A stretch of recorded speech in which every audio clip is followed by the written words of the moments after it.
Latest எபிசோடுகளை விளம்பரங்களே இல்லாமல் காணுங்கள்.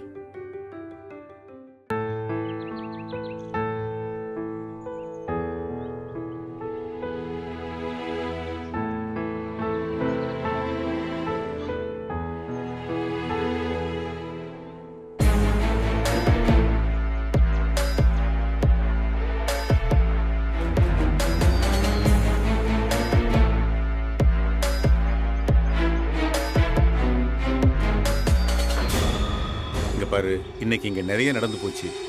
உங்ககிட்ட பேசுற மனநிலைமையில நான் இப்ப இல்ல. நீ தான் டெய்லியும் விடிஞ்சும் விடியாம இங்க தானே வர்ற. போயிட்டு நாளைக்கு வா, பேசிக்கலாம்.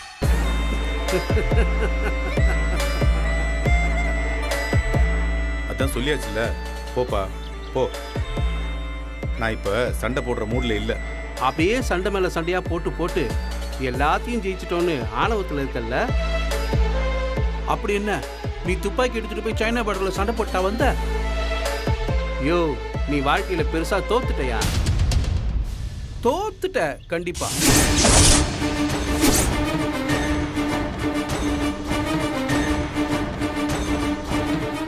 என்னையா பாக்குற? ஏதோ நல்ல குடும்பம்னு நினைச்சுதான் என் பொண்ண இந்த வீட்டுல கட்டி கொடுத்த. இப்படி எல்லாம் நடக்கும்னு தெரிஞ்சிருந்தா சத்தியமா இந்த மாதிரி குடும்பத்துல என் பொண்ணை கட்டி கொடுத்துருக்கவே மாட்டேன். நான் மட்டும் இல்லையா, பொண்ணை நேசிக்கிற எந்த அப்பனும் உன் குடும்பத்துல சம்பந்தம் வச்சுக்கவே மாட்டான்.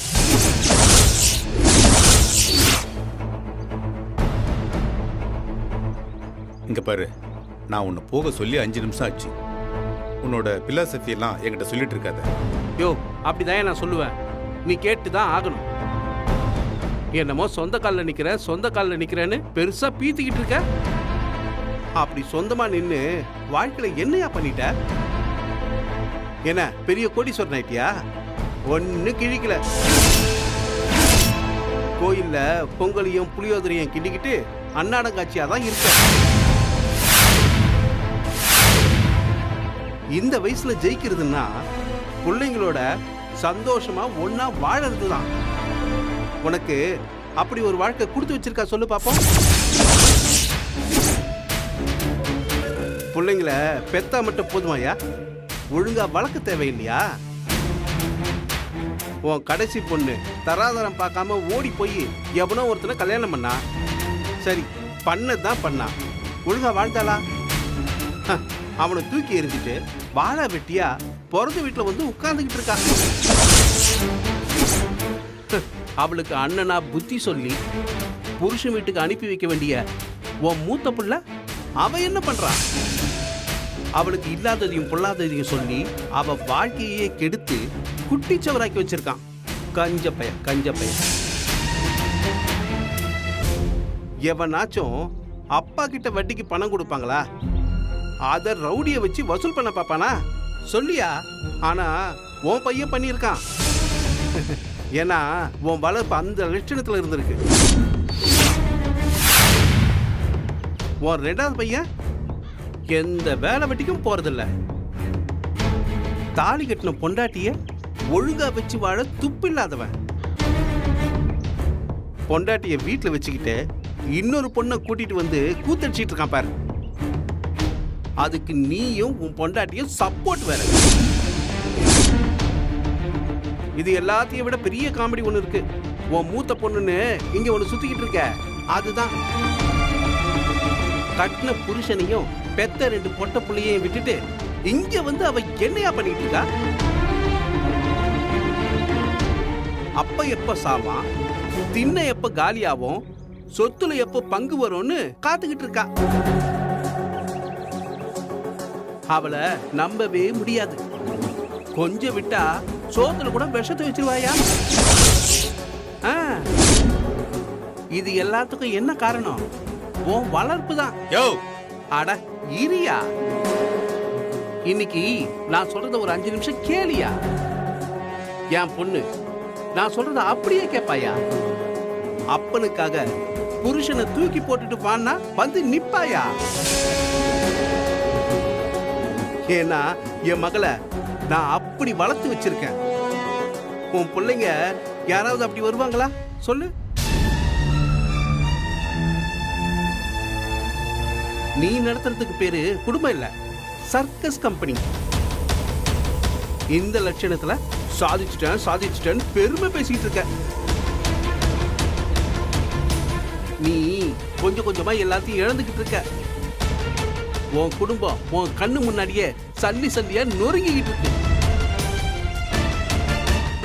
நீ ஹால்ல சேர போட்டு உட்காந்துக்கிட்டு அது வேடிக்கை பார்த்துக்கிட்டு இருக்க. இதுக்கு பேர் தான் வாழ்க்கையில ஜெயிக்கிறதா?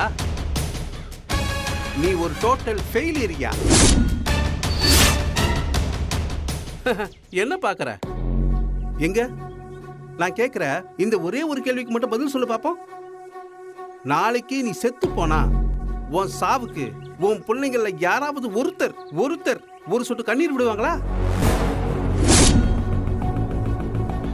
நீ மண்டைய போட்ட அடுத்த செகண்டே ஆளாளுக்கு இந்த வீட்டுக்காக அடிச்சுக்கிட்டு கிடப்பாங்களே ஒழிய நடு வீட்டுல இருக்கிற உன் பாடிய யாரும் திரும்பி கூட பார்க்க மாட்டாங்க.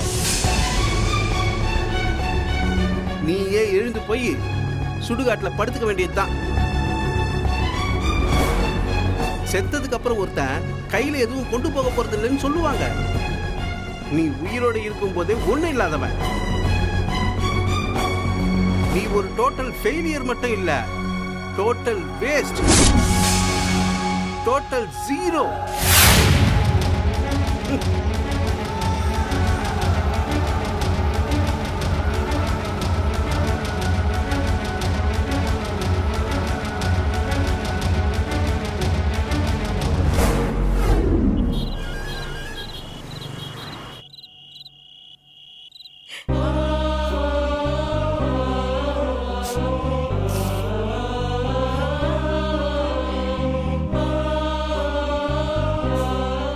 என்ன சீதா, அந்த விளங்காதவன் சொன்னதை நினைச்சா நீ இப்படி கண்கலங்கி உட்கார்ந்துட்டு இருக்க?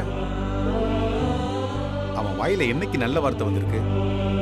அவன் ஒரு ஆளு, அவன் பேசுனதெல்லாம் ஒரு பேச்சுன்னு எடுத்துட்டு இருக்க.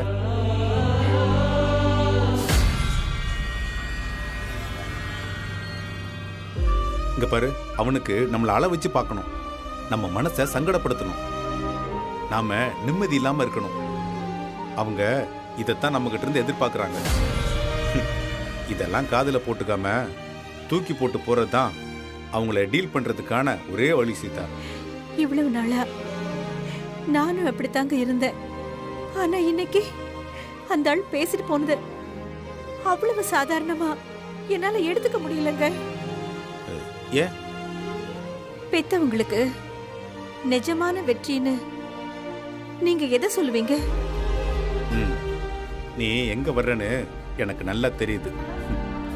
இத பாரு, நீ இதை இப்படியே விட்டுரு, நாளைக்கு பேசிக்கலாம். இந்த ஒரு கேள்விக்கு மட்டும் நீங்க பதில் சொல்லுங்க. பெத்தவங்களோட உண்மையான வெற்றிங்கிறது எதுங்க? தூக்கி எறிஞ்ச பிள்ளைங்க முன்னாடி தலை நிமிர்ந்து வாழ்ந்து காட்டுறது தான் உண்மையான வெற்றியா இருக்க முடியும். அது இல்லைங்க. பிள்ளைங்க தப்பு பண்ணாங்கன்னா அவங்கள அன்பாலையும் தலையில கொட்டியும் திருத்தி நல்லபடியா வாழ வைக்கணுங்க.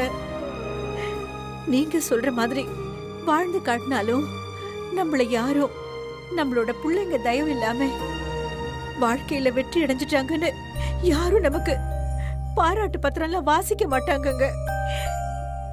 எவ்வளவு கஷ்டம் இருந்தாலும் இவரோட பிள்ளைங்களை நல்லபடியா வாழ வச்சிருக்காரு, தப்பே பண்ணிருந்தாலும் மன்னிச்சு ஏத்துக்கிட்டாரு அப்படின்னு சொல்றது தாங்க பெத்தவங்களுக்கு மரியாதையாவும் பெருமையாவும் இருக்கும். நம்ம காலத்துக்கு அப்புறம் நம்மள ஞாபகம் வச்சுக்க போற விஷயம் நம்ம சேர்த்து வச்சிருக்கிற சொத்தோ வீடோ வாசலோ இதெல்லாம் கிடையாதுங்க. நாம பெத்த பிள்ளைங்க தான் நம்ம பேரை ஞாபகப்படுத்திக்கிட்டே இருப்பாங்க. நம்ம பிள்ளைங்களை ஜெயிச்சு நம்ம என்னங்க சாதிக்க போறோம்? அப்ப இதெல்லாம் நான் செய்யறது பெருமைக்காகவும் கௌரவத்துக்காகவும் நினைக்கிறியா? இது எல்லாமே நீங்க என்னோட சந்தோஷத்துக்காக தான் செய்றீங்கன்னு எனக்கு நல்லா தெரியும். ஆனா என்னோட நிஜமான சந்தோஷம் எதுனா இவங்க எல்லாரும் அவங்களோட வாழ்க்கையில சந்தோஷமா வாழணுங்கிறது தாங்க. நாம போடுற சண்டையோ சவாலோ அவங்கள ஜெயிக்கிறதுக்காக இல்லாம அவங்கள வாழ வைக்கிறதுக்காக தாங்க இருக்கணும். சின்ன சின்ன குற்றம் குறைகள் இருந்தாலும் அவங்க பழைய மாதிரி அண்ணன் தம்பியா அக்கா தங்கச்சியா அவங்க குடும்பத்தோட சந்தோஷமா வாழணுங்க. எனக்கு அதுதாங்க உண்மையான சந்தோஷம். அதத்தாங்க நானும் உங்ககிட்ட இருந்து எதிர்பார்க்கிறேன்.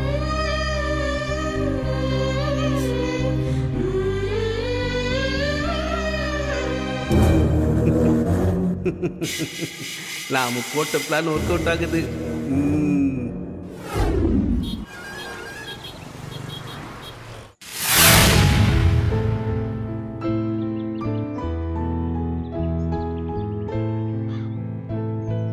சீதா சொல்றதுல என்ன தப்பு இருக்கு மார்க்கு? எது என்ன தப்பா? டேய், அவங்கெல்லாம் என்ன பண்ணாங்கன்னு உனக்கே நல்லா தெரியும். என்னை விட அவளுக்கு நல்லாவே தெரியும். அவங்க நல்லா இருக்கணுங்கிறதுக்காக நாங்க கஷ்டப்படணுமா? டேய், அதான் வாழ்க்கை முழுக்க அவங்களுக்காக உழைச்சி கொட்டியாச்சேடா. இல்ல மார்க்கு. டேய், அடுத்தவன் குடியை கெடுக்கணும்னு நினைக்காம அவன் வேலையை அவன் பார்த்தாலே ஒரு பிரச்சனையும் வராதுடா. காலையில எந்திரிச்ச உடனே முதல் வேலையா நம்மளை எப்படி போட்டு தள்ளலான்னு தான் பாக்குறானுங்க. அதுக்காகவே நம்ம அல்லாட்டா சில வேலைகளை பார்க்க வேண்டியது இருக்கு. கடைசியில் அசிங்கப்பட்டு அவமானப்பட்டு திரும்பி போவானுங்க. அவன் வேலையை மட்டும் அவன் பார்த்துட்டு போனா அவன் நல்லா இருக்க போறான்.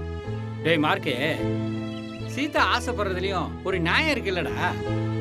நம்ம வாழ்ந்து முடிச்சவங்க, அவங்க வாழ வேண்டியவங்க. பெத்த தகப்பண்ணி பிள்ளைங்களோட மல்லு கட்டி அப்படி என்ன சாதிக்க போற? இதுல யார் ஜெயிச்சாலும் தோத்தாலும் கஷ்டமோ நஷ்டமோ உங்க 2 பேருக்கும் தானே. அதாவது உனக்கு புரியுதா இல்லையா? டேய், இப்ப நீ என்னதான்டா சொல்ல வர்ற? சீதா விருப்பப்படுற மாதிரி அந்த பிள்ளைங்க தான் சந்தோஷமா இருந்து போட்டுமே. அதுக்கு நீ என்ன பண்ணணுமோ அதை பண்ணிட்டு போயிட்டே இரு. மேற்கொண்டு சண்டை வராம நிம்மதியாவது இருக்கலாம்ல. என் பையன் இருக்கானே, அவன் வளர்க்குற நாயை ஏசி ரூம்ல படுக்க வைப்பான். ஆனா பெத்த தகப்பானா பார்க்லயும் டீ கடையிலயும் கிடப்பண்டா. இன்னைக்கு என்னாச்சு? அவனுக்கு ஒரு கஷ்டம் வரும்போது பார்த்துக்கிட்டு சும்மா இருக்க முடியலையே. நான் தானே ஓடி ஓடி அவனுக்கு எல்லாம் பண்ண வேண்டியது இருக்கு. இப்பவும் சொல்ற மார்க்கு, அவனுக்கு நமக்கு என்ன வேணாலும் பண்ணி தொலைட்டோம். நாம இன்னும் 100 வருஷம் இருந்து அவனுங்களை பார்த்துட்டே இருக்க போறோம். அவனுக்கு நல்லா இருந்தா போதும்னு மட்டும்தான் என் மனசுக்கு தோணுது. அதே தான் சீதா மனசுலயும் இருக்குது. அதனால உன் பிள்ளைங்களை சேர்த்து வச்சு சந்தோஷமா வாழ வைக்க என்ன வழி இருக்கோ அதை மட்டும் யோசி. இதை ஒண்ணு நீ பிள்ளைங்களுக்காக பண்ண வேணாம், சீதாவோட சந்தோஷத்துக்காக நீ இதை செஞ்சுதான் ஆகணும். உன் வீட்டுல என்ன பாரத விலாஸ் படத்துல வர்ற மாதிரி ஆளுக்கு ஒரு பாஷையை பேசி தெரிஞ்சிட்டு இருக்காங்க? ஒரு சிக்கலும் கிடையாது. மலரையும் பாண்டியையும் ரவியும் உமாவையும் சேர்த்து வை. ரேவதி இருக்கால, அவளை முதல்ல அவ புருஷன் வீட்டுக்கு அனுப்பி வை. பிள்ளைங்க சந்தோஷமா இருந்தா சீதா சந்தோஷமா இருக்க போற. சீதா சந்தோஷமா இருந்தா நீ சந்தோஷமா இருக்க போற. வேற எதையும் யோசிக்காம இதுக்கு என்ன பண்ணலான்னு மட்டும் பாரு. உன்னால முடியாத காரியம் ஏதாவது இருக்கா என்ன?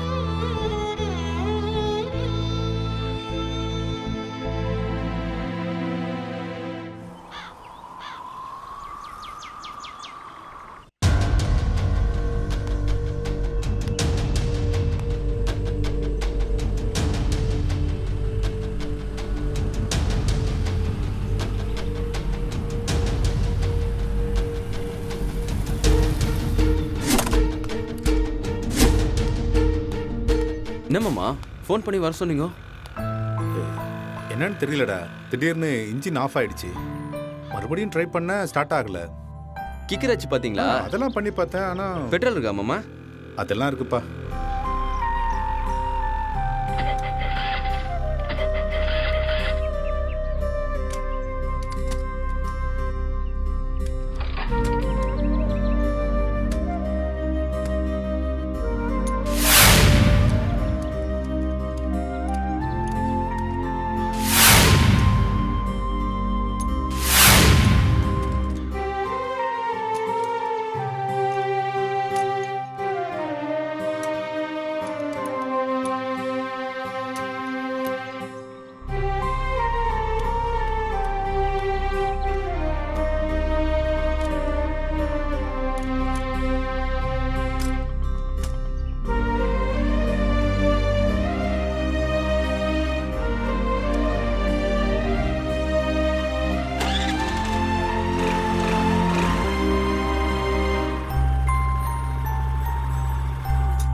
சாரிடா.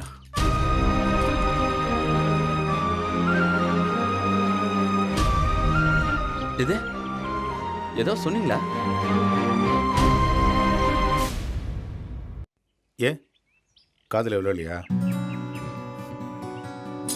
பூஞ்சே, ஆனா அது நீங்க சொல்ற ஐட்டமே இல்லையே. அப்படி என்னடா அதிசயமா சொல்லிட்டேன்? இல்ல சாரிலாம் சொல்றீங்களே, அதான் கேட்டேன். ஏன் அதை நான் சொல்லக்கூடாதா? மாமா, அது தப்பு செஞ்சவங்க கேக்குறது. நீங்க அதெல்லாம் சொல்ல வேண்டிய தேவையே இல்லையே. ஐயோ, மெய்யால தான் மாமா சொல்றேன். டேய், நீயும் எல்லாரும் மாதிரி பேசாத. அதுக்கு இல்ல மாமா, நீங்க தான் அப்படியே கோடு போட்ட மாதிரி ஸ்ட்ரைட்டா இருக்கிற ஆளாச்சே. அதான் பிரச்சனையே. எல்லாருமே உன்னை சாதாரண மெக்கானிக் தான்னு சொல்லிட்டு இப்போ என் வண்டி நின்னதும் நானே உனக்கு ஃபோன் பண்றேன். மாமா, இதுக்கு போய் சாரி கேட்பாங்க? போங்க மாமா, நீங்க வேற. ஒரு நிமிஷம்.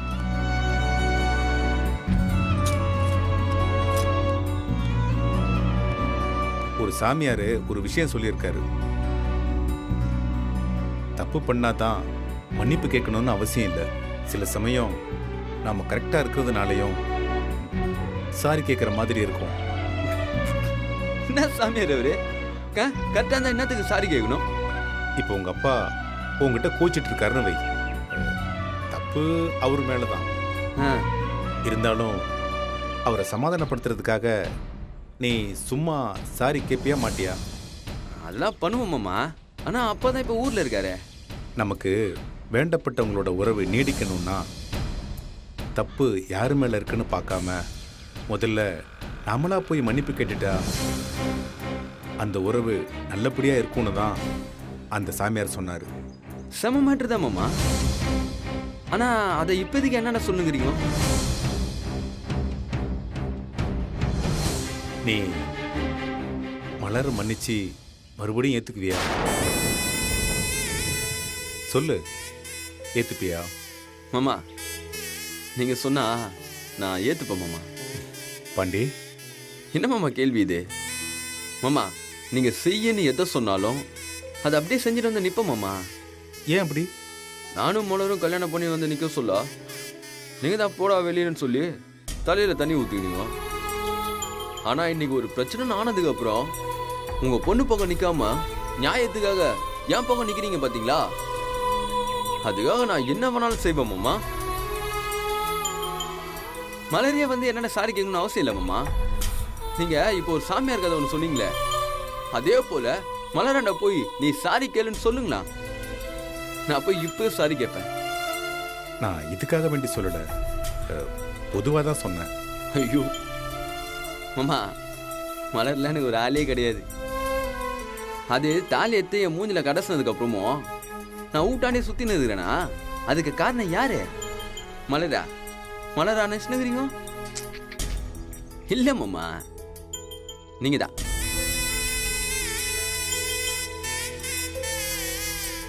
மலர் மேல இந்த லவ்லாம் அப்பயே ஊத்தி மூடிடுச்சு. ஆனா உங்க மேல இருக்கிற லவ்னால தான் யார் என்ன சொன்னாலும் தூக்கி போட்டு உங்க கூடவே நின்னுக்கிறேன். எதுக்காக யார் என்ன சொன்னாலும் தூக்கி போட்டு உங்க கூடவே இருக்கிறேன்னு தெரியுமா மாமா? தப்பு எது சரி எதுன்னு கடவுளுக்கு தெரியுதோ இல்லையோ, உங்களுக்கு தெரியும், நான் நம்புறேன் மாமா. மாமா, நீங்க என்ன சொன்னாலும் நான் செய்வேன், அவ்வளவுதான்.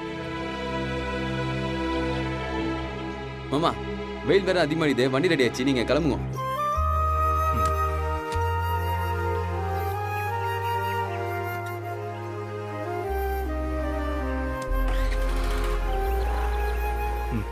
வரேன்ப்பா. சரி மாமா.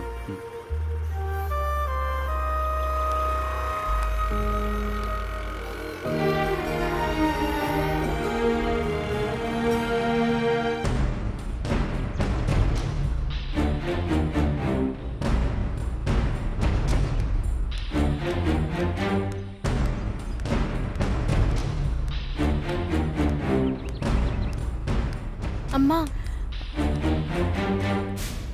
என்ன? எனக்கு ஒரு காஃபி போட்டு தரியா? காலையில இருந்து எதுவுமே சாப்பிடலம்மா.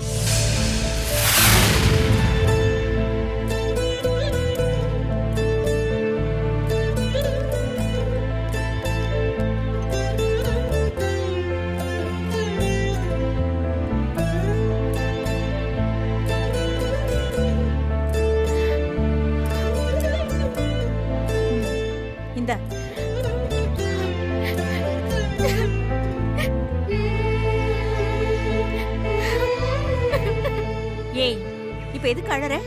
அம்மா, எனக்குன்னு யாருமே இல்லாம ஏதோ அனாதையான மாதிரி இருக்குமா. என்ன அடுத்த டிராமாவா? உனக்கு தான் உன்னோட பெரிய அண்ணன், பெரிய அண்ணி, அக்கா, சின்ன அண்ணன் எல்லாரும் இருக்காங்கல்ல. நீங்க தான் இப்போ ஒரே குடும்பமா சந்தோஷமா இருக்கீங்கல்ல. அப்புறம் என்ன? அம்மா, யார் இருந்தாலும் நீயும் அப்பாவும் என் கூட இல்லையேம்மா. நான் இந்த வீட்ல இருக்கிறதே உங்க 2 பேருக்காக தானம்மா. யார் இப்போ உன் மேல அக்கறை இல்லாம இருக்கா? அக்கறை இல்லாமதான் இப்போ உனக்கு தட்டுல டிஃபனை கொண்டு வந்து தராங்களா? அம்மா, என்னடி? அம்மா, நான் தப்பு பண்ணிட்டேம்மா. அப்பாவும் நீயும் அவ்வளவு தூரம் எடுத்து சொல்லியும் உங்க யார் பேச்சையுமே கேட்காம நான் போலீஸ் ஸ்டேஷன்ல பெரிய தப்பு பண்ணிட்டேம்மா. நான் பாண்டி கிட்ட போயிட்டு மன்னிப்பு கேட்டுடுறேம்மா.